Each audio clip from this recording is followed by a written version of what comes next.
Prej shumë vitesh Blendi Klosi ka qenë pjesë e Partisë Socialiste, madje mjaft aktiv me këtë forcë politike. Por përtej sukseseve në politikë dhe karrierë, ajo që e goditi më shumë shpirtërisht Klosin ishte divorci me bashkëshorten pas 18 vitesh martesë. Ka qenë bashkëshortja e Klosit që ka depozituar në gjykatë kërkesën për divorc. Kjo kërkesë është pranuar nga gjykata dhe çifti është ndarë një ditë përpara festës së Shën Valentinit, praktikisht në 13 shkurt.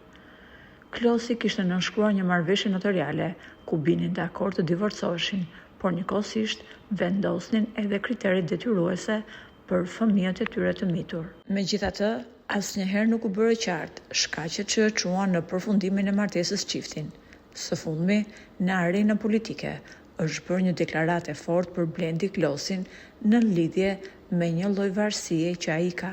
Në parlament, Sali Berisha ju drejtua Blendi Klosit në mes të seancës dhe u shpreh: "Le ta dëgjojnë të gjithë që ty, Blendi Klosi, Bixhozi të ka marrë rinin.